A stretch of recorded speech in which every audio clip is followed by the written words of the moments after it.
أعوذ بالله من الشيطان الرجيم. بسم الله الرحمن الرحيم. يا أيها المزمل قم الليل إلا قليلا نصفه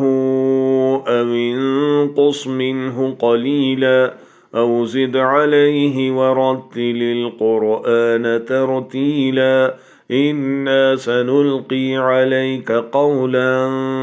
ثقيلا إن ناشئة الليل هي أشد وطئا وأقوم قيلا إن لك في النهار سبحا طويلا واذكر اسم ربك وتبتل إليه تبتيلا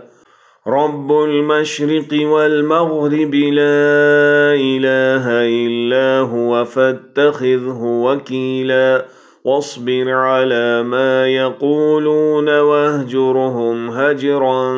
جميلا وذرني والمكذبين أولي النعمة ومهلهم قليلا إن لدينا أنكالا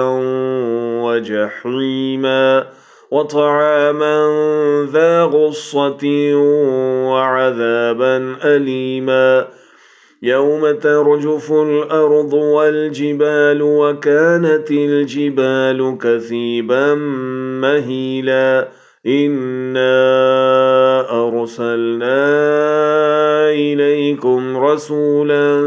شاهدا عليكم كما أرسلنا إلى فرعون رسولا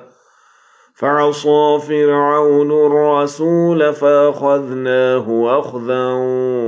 وبيلا فكيف تتقون إن كفرتم يوما يجعل الولدان شيبا السماء منفطر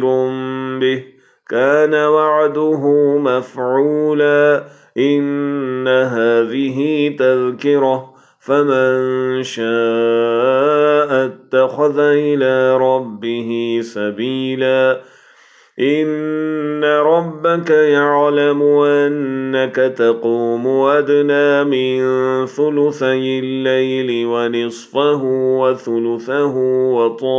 وطائفة من الذين معك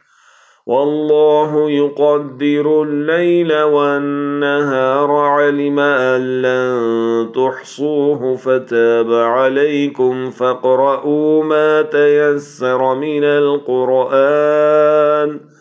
علم أن سيكون منكم مرضى وآخرون يضربون في الأرض يبتغون من فضل الله وآخرون يقاتلون في سبيل الله فاقرؤوا ما تيسر منه وأقيموا الصلاة وآتوا الزكاة وأقرضوا الله قرضا حسنا وما تقدموا لأنفسكم من خير تجدوه عند الله هو خيرا وأعظم أجرا واستغفروا الله إن الله غفور رحيم صدق الله العظيم.